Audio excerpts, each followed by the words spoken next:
Peace, everybody. Welcome to the VITAL HOOPS Podcast. Happy New Year. This one is the first of 2023. My name is Fernando Cardenas, aka International XB, and I'm your host. Extremely happy to be here. We got a lot coming this year. Our website is going to soon drop, so stay tuned for that in order to start the year off strong. Now, you know VITAL HOOPS is for the culture. So when we talk about the culture, in my opinion, we must always have a focus on anti-colonialism and anti-oppression. Today, we have a special guest. Today's guest is a historian. He is a consultant. He is the president of the Pan-African League, UMOJA, and he's a writer. He has written a couple of very interesting books, including Africa Unite, which I am reading right now. It is a history of Pan-Africanism. Let's welcome to the show, Amzat Boukari-Yabara. Amzat, Jumbo, and welcome to the VITAL HOOPS Podcast. How are you doing? Yeah, Jumbo, Fernando. Thank you very much. I'm good. I'm really good. Yes. I think I spent a good 2022 year, and Okay. I think that new year is gonna be great.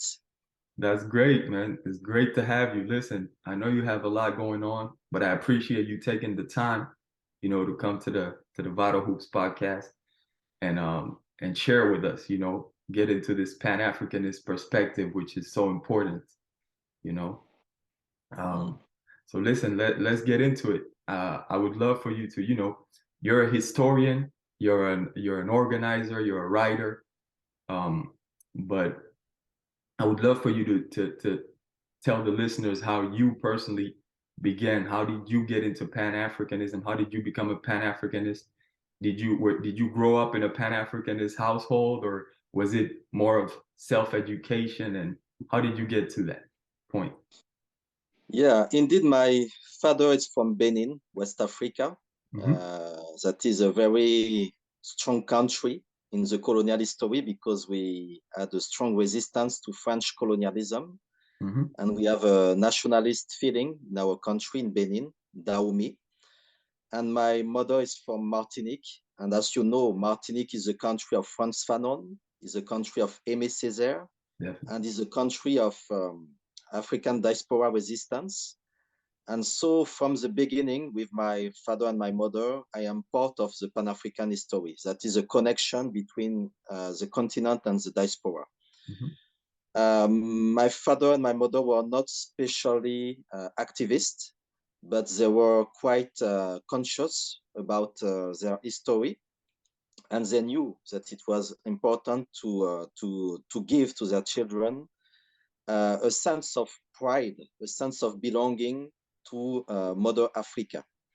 So I was born in Benin. This is really important in my life. To be born in Africa is something quite good. I was raised and I grew in Benin, in Cotonou. And then I moved to France later.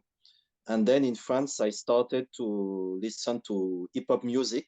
So part of my conscientization is through hip-hop music, Public Enemy, KRS-One, and other MCs who used to include African and Black history in their lyrics. Yes. So Tupac Shakur and so on, all those people, they were part of my training. And when I was a teenager, I used to read Malcolm X and other political activists from the Black diaspora. And also I learned from Kwame Nkrumah visiting Ghana when I was 16 years old. And all this youth was part of what I decided to do later, that is to say, to become a historian, to trace the starting of our struggles and to understand why we are in such a mess today. What is the explanation of our situation as an African continent, as a Black community, and as a global South people? And this is how I decide to connect later my education as a historian, as an intellectual, with a political organization, the Pan-African League UMOJA, realizing that you cannot be an intellectual without contributing to the transformation of the society, without giving your part to the awakening of our community. And this is how I developed since 15, 20 years, Pan-African vision, Pan-African analysis of my own life, of my contribution to the historical domain, and also to the transformation of the world today through Pan-Africanism. Yeah, no doubt, man, no doubt. That's really interesting. It's a very interesting story. And I realized that, yesterday as I was doing my research a little bit, I realized that we're close, we're real close actually in age. I was born in 85. And so I did have many influences just like you. Vital Hoops is a hip hop podcast as well, and my influences were also, KRS-One and Public Enemy and even X-Clan before that. And then, coming into Dead Prez, a lot of, pro-Black, pro-African liberation, conscious hip hop, which is what, what the culture is about at its core. But it definitely shaped me as well. And that is what got me. And I then, got to learning about Pan-Africanism really and became one myself. But listen, go ahead. What you need to know is that you cannot learn Pan-Africanism at school. It is not taught at school or in any university. So it's always self-educating. It's always by yourself that you get this consciousness. And this is something really important because we are on the margins of the intellectual world, but we are also our own grassroots intellectuals. So the notion of being part of grassroots community, grassroots organizing, is really important when we speak of our training as political activists, as an intellectual, especially in the case of Pan-Africanism. Absolutely, I understand that, and I agree with this. I know many organizers, they stress that you cannot call yourself a Pan-Africanist unless you are part of a grassroots organization and, being really dealing with the struggle from a hands-on perspective. But so I wanted to ask you this, just for the listeners, for those who may not know, can you please just define Pan-Africanism as a whole? What is Pan-Africanism? Yeah, Pan-Africanism is a global movement of liberation, of resistance, and of unification of African people abroad and in the continent. It is starting with the transatlantic slave trade, with the birth of an African diaspora in the Americas that fought for their freedom and understand that their freedom could not be true until the African continent would be free again. So the connection between African diaspora and African continent is really central. And it is also part of the revalorization of our humanities, of our identities, and also the notion of the unity through the diversities of African identities. So Pan-Africanism is this global movement of liberation. And then in the 20th century, it became a tool for the anti-colonial movement. That is to say that you cannot be free unless you are united. You need to build unity to get freedom. And this is really important because Pan-Africanism is fighting against colonialism and neo-colonialism that is based on the idea that you must divide to rule over African people. You must divide them. So absolutely. The issue of division, the issue of balkanization of African continent, the issue of putting black against black is really central in how we had to define Pan-Africanism as a self-liberation movement and also as a global and geopolitical doctrine that put Africa at the center of our own destiny. So the idea of Pan-Africanism is also African solution to African problems? How do we get with our own issues without being the puppets of the Western or the Chinese or the Russian and so on? So this is all about this global liberation of Africa and Black people out of Africa. Absolutely. Thank you for that. And you know, it's funny you talk about, you know, the division of African people or Black people, you know, and I don't know if you know, but I see a lot of new movements coming now out of the United States, for example, where they're calling themselves, you know, foundational Blacks. I don't know if you heard about these things like FBA and these kind of little movements where they want to divide themselves from other African people and say, you know, just we Black Americans and all these things, you know, these divisive movements, which are, you know, which are the focus. This is what the enemy wants, really. This is what it's about, you know, against Pan-Africanism and dividing African people. Yeah, absolutely. But it is about how we were indoctrinated inside the imperialist system. Mm-hmm. Because there are many Black people in the Americas that are part of the world imperialist US system. Absolutely. They are contributing to war on Africa. They have no empathy with African people, and they are absolutely American from the toe to the head. So this is really important that we understand that it is not only being Black, it is about Black consciousness. Yes. And this is why the issue of the South African struggle against apartheid is really important when we speak of Steve Biko, for example. How do we build a Black consciousness? Regardless you're Black, white, or light skin, and so on. It is really important because you have many people who are Black, but who are not engaged in Pan-Africanism or in the African liberation movement. They are part of the neo-colonial movement. So it is really important in the case of the US to understand that it is not because you're Black that you're part of the movement. You have to be engaged. And we have a story of Black traitors, a long story of Black traitors that we need also to engage with. Mm-hmm. Of course, a lot of times they use our own people in order to assassinate us. There's always been Black traitors, you know, ever since slavery to, you know, to come into our movements and just destroy them. That's obvious. It's like everywhere, but definitely I see where you're coming from. And I wanted to ask you because I hear that, you know, a lot of people talk about within Pan-Africanism, there are kind of like two schools, right? Two different paths. Well, there are a few, but you know, a cultural Afrocentric Pan-Africanist versus the more revolutionary socialist Pan-Africanist. I usually say that, you know, really there isn't one without the other, but you know, what do you think about that, and how do you think, where do they join, and how can we work through that together and in order to build?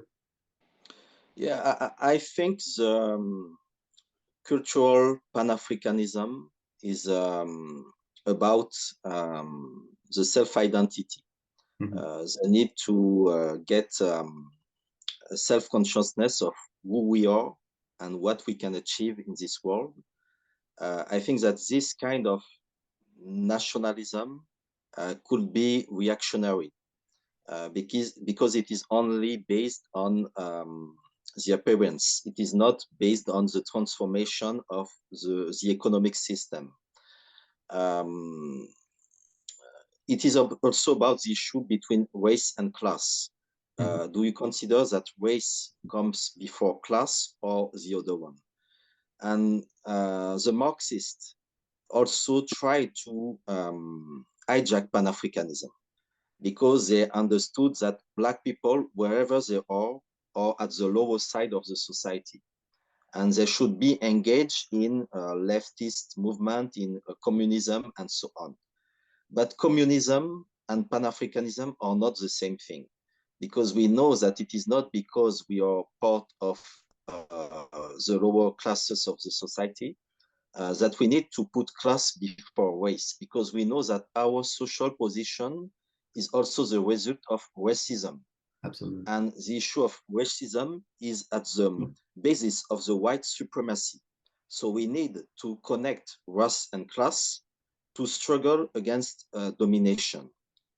And I think that the division between the nationalist, cultural Pan-Africanism and the Marxist revolutionary Pan-Africanism need to be overcome to get a true Pan-African liberation movement that is based on the cultural liberation, but not in a capitalist way, because some part of the Afrocentricity way is also part of the neoliberal conception of Black identity. Mm-hmm. And on the other side, the issue of revolutionary Pan-Africanism is about destroying the capitalist state and understand that we need to move back to another vision of society, another vision of relation between men and women, between a generation, between men and nature, and so on. So this issue was really hard in the 70s. Mm-hmm. It led to many internal fightings. And today we have another situation because the issue of Marxism has lost for many people. And the issue of Afrocentricity, the issue of cultural nationalism developed in what we call today Kemetism. That is to say, we need to go back to the traditional roots and be very traditionalist. But this traditionalism is not always adapted to the political struggles that we need to engage with. So we need to find a synthesis between all those positions. And in the same time, the fruitful of Pan-Africanism is the combination of all those positions. Some of them are quite radical, others are more consensual, but we need to find the good recipe, the good ingredients to address all the different issues. Because one difficulty is that the global African family is living different conditions wherever they are or whatever their situation is. It is not the same if you're living in the US as a Black people as when you're living in Cuba or in Venezuela or in South Africa or in Mali or in Ethiopia.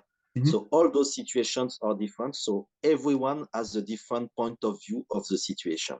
And this is why we need to reorganize our movement through organizations, political organization, but also Pan-African Congress, where we can sit and see what is the situation of Black people in Brazil, in Cuba, in the US, in Canada, and so on, and what is the most little tool that we can use for everybody to get a new starting today. Absolutely. Yeah, it's finding the right balance and bringing everything together. It's a holistic approach. That's what it is, really. It's a holistic approach where we bring every different aspect and come together. One more thing that I hear now also is I hear a certain group of the African or Black conscious community calling themselves not Pan-Africanists, but African Internationalists. Have you heard about this? They're calling themselves African Internationalists, and they're even referring to Pan-Africanism as petty bourgeoisie and as a movement that's coming from the top down instead of a grassroots. And yes, this is a very challenging issue because Pan-Africanism has a quite negative vision for many people. They saw it as a reactionary movement, as a petty bourgeois movement, as a dreamy or utopian movement, and so on. And we need to do also with lots of people that use the word Pan-African for anything. Today we have dictators in Africa that are using the term of Pan-African in their own speech, and we have the necessity to clarify the concept and to clarify what is Pan-Africanism today. And this is because we do not this clarification that other people decide to take other terms like African internationalist. And the issue of African internationalism is something quite interesting, because in the interwar period, we were talking about Black internationalism. And Black internationalism is the same as Pan-Africanism, because Pan-Africanism is also internationalism. Absolutely. But the difficulty is that in the 60s, with African independence, Pan-Africanism was taken back to the African continent, and it became a kind of continentalism. And the African diaspora was excluded from the Pan-African movement due to the policy of the new African states that understood that Pan-Africanism was only for the continent. But Pan-Africanism was born in the African diaspora. So it is absolutely internationalist. It cannot be continentalist, it is internationalist. So we have to address all this vocabulary today, like those who call themselves African descendant of slavery, Edos. They say that they are not part of people coming from Africa. They say that people coming from Africa are taking advantage over Black people in the US, so they have to fight those people, etc., etc. So all this terminology is really sensitive, and we need to analyze it very carefully, because it's something really really touchy. Absolutely. There's one more thing, that people a lot of times ask me when I speak about Pan-Africanism, which is, I believe Pan-Africanism is really our only road to liberation. I believe that that's the only road to liberation. But a lot of people ask me, it sounds good in theory, but it's impossible, because we're not organized enough, we're not unified, we'll never understand each other enough to get to the United States of Africa. And it's just kind of a dream. I know that's something that's it's a word that's been going on for many years. A lot of people think that way, But what would you say to that when they tell me that? I think we have to tell them that we are on the road of unification. We are on the road to unite. It is not a story of overnight. It's not today that we are going to get united all over in Africa. And it is not the goal. The goal is not to unite all African people. It is not a totalitarian vision. But it is the idea that we need to gain a certain amount of unity so that we can better defend our interests as African people in Africa and out of Africa. So we need to tell them that we are on the road of this unification, and this is something that we are building every day. It is not something that has been done in the past. And so it is a very exciting challenge. And this is why some of our best ancestors gave their life for. So it is our duty to engage in Pan-Africanism, to engage in African unity, because we are ourselves the result of this African unity. If we are here today, it is because our ancestors struggled, because we could have been how can I say, genocided. Yeah, we could have been exterminated. Absolutely. We survived. Exactly. We survived to slavery, we survived to colonialism, and we are already surviving to new colonialism. But we cannot give to our children only a future of survival. We need to give to our children, to the next generation, a future of hope, a future of success, of victories. And this is why we are fighting today.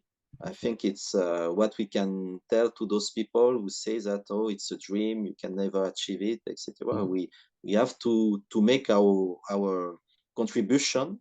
Absolutely. Like those before and the ones after who would make it. And that's all.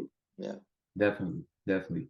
And it's an active movement, like you said, and it's always been going on ever since the first colonizers came to to the motherland and they started snatching our ancestors, the resistance always been there. So, that's what it is. If you could give our listeners, I know there's many, but if you could give our listeners three Pan-Africanist figures to study in order to really comprehend, grasp the concept, and become a Pan-Africanist, who would you choose? Yeah, I think the champion of Pan-Africanism is Kwame Nkrumah. He was the first leader of Ghana. He led Ghana to independence in 1957. He wrote Africa Must Unite, and he explains that Pan-Africanism is about the unity of African states regarding defense, foreign affairs, and also monetary zone. And Kwame Nkrumah understood that a single country, a single African country, could not resist to the multinational, could not resist to the imperialist powers, and that we need to put our strength together to defend our continent, to defend our resources, our natural resources. And he understood also the centrality of Congo in the imperialist war in Africa. And this is why he gave support to Patrice Lumumba. Unfortunately, it did not work. He also gave support to Sékou Touré from Guinea when Guinea decided to break with France. And Kwame Nkrumah was also engaged with the Afro-American community because he spent time in the US. And he also gets visits from Martin Luther King at the Ghana independence in 1957, and above all from Malcolm X in 1964. And many Afro-Americans were based in Ghana. And I think his policy regarding Pan-Africanism was really interesting. Unfortunately, he was overthrown in 1966 by a military coup. And I think he's the most interesting figure of Pan-Africanism because he made a synthesis between the two giants of Pan-Africanism, W.E.B. Du Bois from the US, intellectual, Pan-African, and Marcus Garvey from Jamaica, who led the Universal Negro Improvement Association. And Nkrumah was at the junction of those two giants, and he was also a political leader. So I think he's really the champion of Pan-Africanism. The second would be Amilcar Cabral from Guinea-Bissau and Cape Verde, because he was a poet. He was also a military leader. He led the armed liberation movement in Guinea-Bissau, and he understood that culture was central in the African liberation. The liberation of African people is a cultural act, he would say. And he also understood that we need to build unity through the struggle. It is a struggle of the people that unites the people. It is through struggling that you unite with your brothers and your sisters. When you're not struggling, you're selfish. You're thinking to your own interests. But when you had to struggle, you know that you cannot struggle alone. So you build unity. And this is his vision, saying that in every African country, each one must, like Fanon would say, identify your struggle and devoted yourself to struggle for the freedom of your country. And this is a connection of all the internal struggle in each African country that would build African unity. So it was really practical. It was really concrete. And he used to say that people are not fighting for words like liberty, democracy, and so on. They are fighting for material improvement. Okay. They are fighting for concrete things. And we need to explain to them that beyond the words like democracy, freedom, and so on, you have material issue, concrete things, so that people can give their life to the struggle. And Amilcar Cabral was also assassinated in 1973 by a Portuguese agent. And I think he's probably one of the most interesting leaders because he was also an internationalist. He was a star at the 1966 Havana Conference, the Tricontinental, invited by Fidel Castro, and everyone was looking at Amilcar Cabral. Even Che Guevara was under Amilcar Cabral, because Amilcar Cabral had the science of fighting, had the science of the armed liberation movement, and he would say that when you're fighting with the people, you need to organize your movement on the same line as the social organization of the people. And it is also part of this grassroots Pan-Africanism. The last one would be Walter Rodney. Walter Rodney from Guyana. Guyana. British Guyana is the one I did my PhD on. And he wrote a seminal book. You wrote a book on him too, right? You wrote a book on Walter Rodney. Yeah, I wrote a book at Presence African edition. And Walter Rodney in 1972, he wrote How Europe Underdeveloped Africa. Wow, that's a great book. That is probably the most important book written in the 25th century by a Black historian.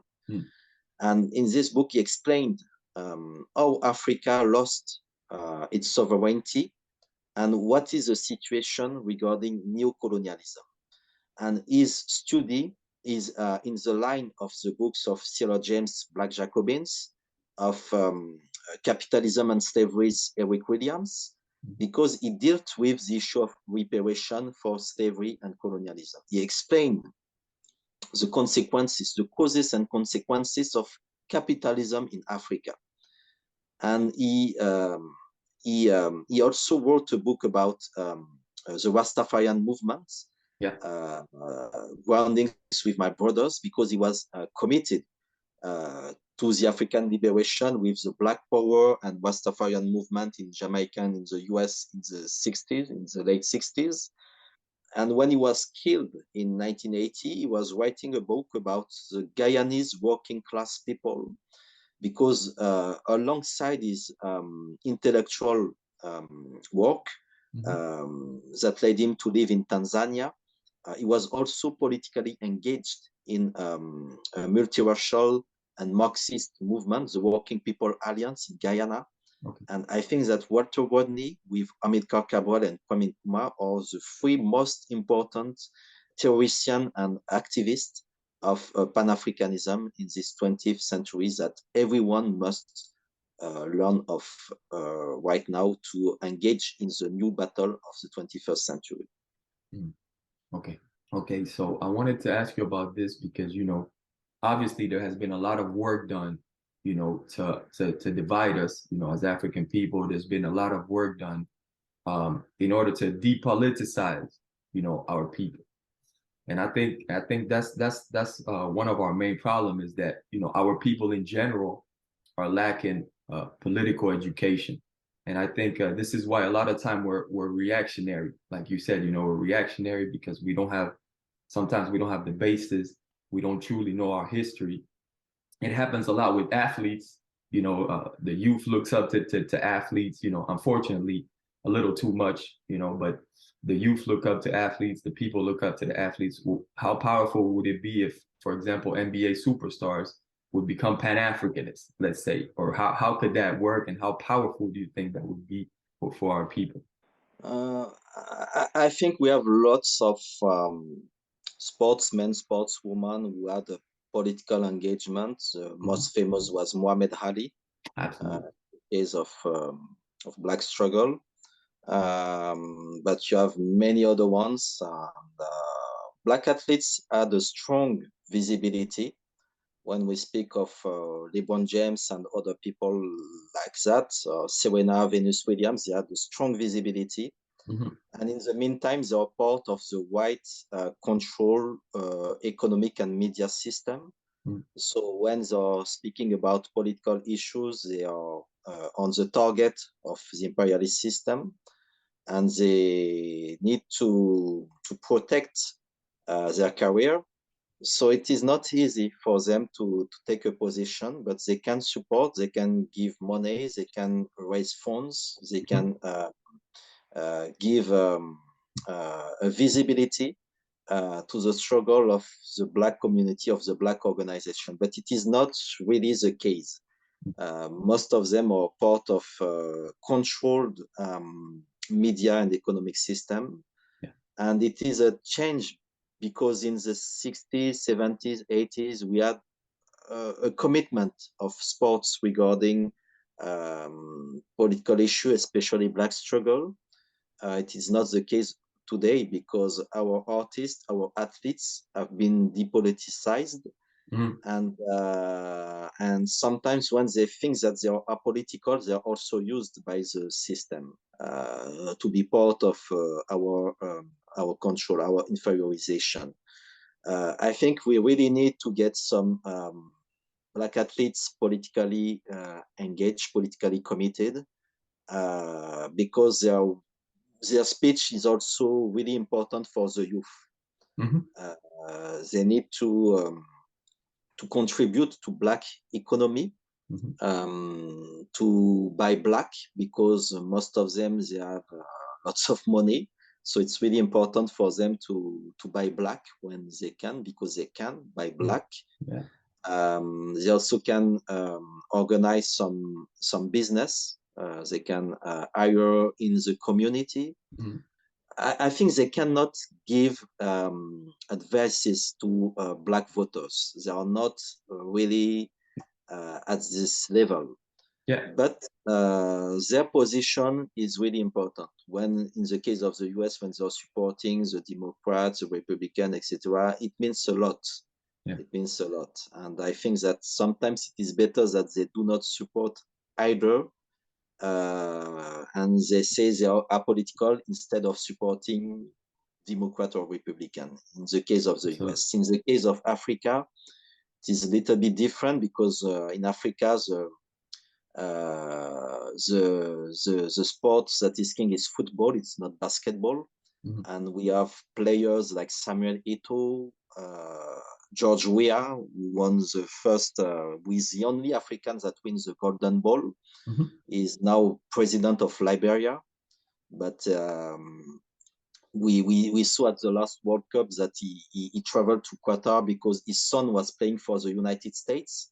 So many people said, oh, he's the president of Liberia, but his own son is playing for the United States. So you have the issue of nationality, and nationality is also, sports nationality is also political engagement. We have some African basketball players that are now playing in the NBAs or part of the US national team and so on, but they are coming from Africa.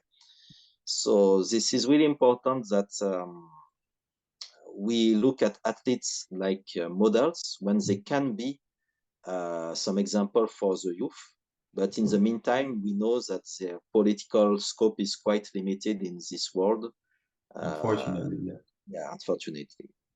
Yeah, when you speak about, playing for national teams also, that's a very interesting thing, because that is something that is complicated for certain athletes. Certain athletes have the choice, for example, of playing for a European team, like we see it with Mbappe, for example, playing for France and not playing for Cameroon, or we see that a lot. But there are many factors that come into that.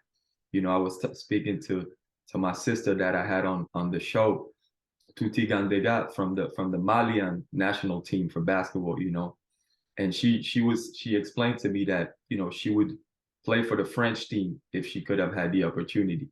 She plays for Mali, but she was like, it would be an easy decision for me because I grew up in France and I played in the French team when I was in youth, and then growing up, that would be the next step. It's an easy decision for me. All these things, because there are many factors that come in also, because also the athletics associations in Africa, many times they're controlled by the politicians, and sometimes these politicians are puppets. They're not Pan-Africanists, so it's complicated.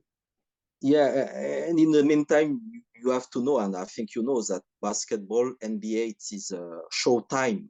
Of course, it's a business. And politics is almost the same. When you have some political meeting, it's like an NBA game, or you have some NBA basketball demonstration inside political meetings. So, of course, the symbol of the national anthem, All those things are very sensitive, and the case of Kaepernick, for example, Yeah. yeah, it's not easy, but we need to get a new activism in the black sports today. I think it's really important. Without a doubt, without a doubt, I agree. Um, we're gonna close out soon. Just want to thank you again for your time, man. Talk to me a little bit about the Pan-African League UMOJA, which I'm a proud member of, and you becoming the president. Please talk to me a little bit more about that.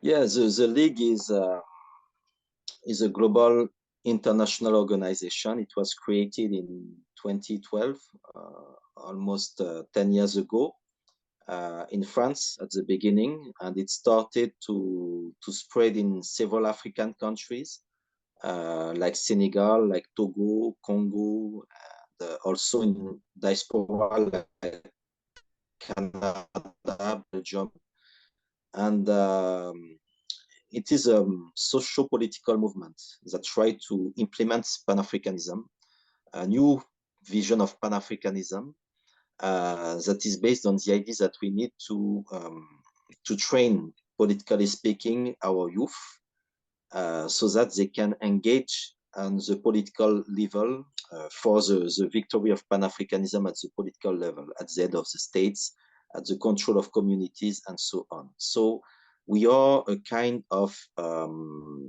working in progress organization. We are an anti-imperialist movement. That is to say that we are not funded by Western donors. We are trying to get our autonomy at every level of our organization. We have a newspaper, Pan-African magazine, that is published every 3 months. We also have a publishing house in Congo. And the goal of our organization is to build African and Pan-African consciousness in the diaspora and to build some political organization in Africa. That is to say that we need to work on a generation for 5-10 years, and this generation later would get enough knowledge of Pan-Africanism so that when it gets in political position, they could implement our vision. So we also are trying to develop diplomatic network with countries in South America or the countries in Africa, because we think that the internationalist side is really important for Pan-Africanism today. So this is a global international organization. I'm the president of the global organization, but in each section, you have an office, and in each section, the organization, the activities are self-controlled by the people. So we are, how can I say, a grassroots organizing movement in the section, but at the global level, we are quite a top-down organization. So we are trying to build a synthesis of all the Pan-African experiences to find the good one that we could later implement at the level of the African states. That is to say that in the Pan-African League UMOJA, UMOJA is a word that means unity in Swahili. You can find some people, for example, from Rwanda and Congo inside the organization. And it is really important because Rwanda organization and Congo organization are at war one against another. But when you have people from the two countries inside the same organization, you can find a better solution instead of fighting each other at the sea of the imperialist powers that are working on dividing African people. So the notion of unity is really important for us. And this is what I'm trying to expand since I'm the president of this organization. Definitely. We're gonna have, and I spoke on this on my last on my previous podcast, about the magazine, the Pan-African, that people can support and check it out. But I'm gonna have all the information down in the description for people to click the link and go check it out and check out the website as well and see a little bit of what we're working on, definitely. But to get back to what you were saying, you know, and you spoke about this earlier, you know, the different struggles that our brothers and sisters are living, you know, in different countries. You know, I think, you know, I love this. I don't know if you remember this, Malcolm X, when he was speaking about how there needs to be grassroots organization in every country. And so the Afro-Cubans have to organize between themselves, and the Afro-Brazilians and the African-Americans and the brothers in Senegal. And then we need to link these organizations together. We need to connect, you know, have the Afro-Cubans speaking to the Afro-Venezuelans, to the Haitians, to everybody, you know, and that's really what it's about, you know. So I appreciate the work, man. And I thank you, man. You know, I just wanna, before we go, there are two things that we like to do here on the Vital Hoops podcast. You know, the first one is, I think, unfortunately, in our society today, a lot of people get their information from, you know, quick little things. Like they go on Instagram and they see a 2-minute clip. Now they think they know something. They got the information, or they'll read a tweet or something like that. And we're not necessarily getting into, you know, books, which is, I think, is something very important that we need to get back into, is books, you know. So we like to do this recommendation thing. So if you could recommend to the listeners one book or a couple books that you think are important. Yeah, one book is Carter Godwin Woodson, The Miseducation of the Negro. It was written several decades ago, but it is still relevant because it explains how the indoctrination is done, how the propaganda is built over our vision of the world as Black people, and how the mental control is ruling over our daily life as Black people in the Western world. So the miseducation of the Negro is really relevant to understand how we are at the center of psychological warfare. I think that the speeches of Thomas Sankara are really important. I did not mention it when you asked me 3 figures, but I think that Sankara is really important because he had a lot of punchlines, like we would say today. Absolutely. And his speeches are really inspiring. And I think it's a good reading for many people desperate about the situation.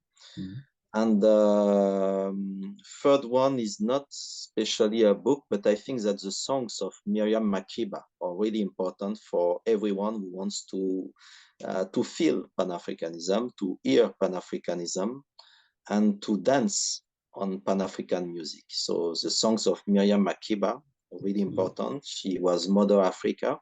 She was engaged for the liberation of the African continent. And I think that we had to recognize that she led a very, very inspiring life.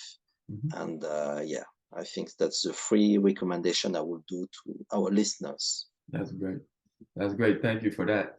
And I'm gonna, you know, on my previous podcast, I also just recommended Neocolonialism from Kwame Nkrumah, which is important because you spoke about, you know, Kwame Nkrumah being probably the most important figure in Pan-Africanism. So to the listeners, make sure you check that out as well.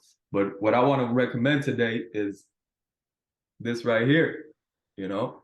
For those of you listening, I'm just showing the Africa Unite. It's a book by my brother over here, Amzat Boukari-Yabara. And, you know, it's a history of Pan-Africanism. Great book. You know, it gets into some detail about, you know, a perspective of, you know, Pan-Africanism history, because there are many histories of Pan-Africanism, but this one is a great one. So definitely please check it out. Make sure you buy your books if you can from local Black-owned stores. You know, it's important, you know, try to stay away from Amazon and all these things. And yeah, support, man. Get yourself a library. Start building a library. It's important in your home. We all should have our own little libraries. So yeah, so that's that, man. Thank you, Amzat. Listen, before you go, you can please tell the listeners where they can find you. You know, your website, your information, so they can follow you, follow your work. And I'll have all the information down in the description. But if you want to have the last words, you know, anything you want to tell the listeners. Yeah, you can follow my agenda on my website. It's only my name, amzatboukari-Yabara.com. You also have the website of lp-umoja.com. And we are also on Facebook, on Instagram, on Twitter. And and I think that it's really important that we had this discussion because my book is in French. And one great issue is how do we connect over the language barriers. It is really important that we do not stay in our own linguistic zone, colonial linguistic zone, and that we build connections with the so-called English speaking and also the Spanish ones. That is really important in our struggle today. And I appreciate your invitation, and I thank you very much. And Umoja to your listeners. Thank you, my brother, comrade. Thank you. And peace. Thank you. All right, that was episode number 22 of the VITAL HOOPS Podcast. We thank our guest, Amzat. Please, everybody, check out the websites down in the description. Go check out the Pan-African Ligue UMOJA's website. Purchase an online magazine. Support the movement. No matter where you at in the world, you can always try to link up with a Pan-Africanist organization and do good for yourself, your family, your community, and your people. You know what I mean? So please make sure you like, share, subscribe, and spread the word. VITAL Hoops is for the culture. We out. Peace.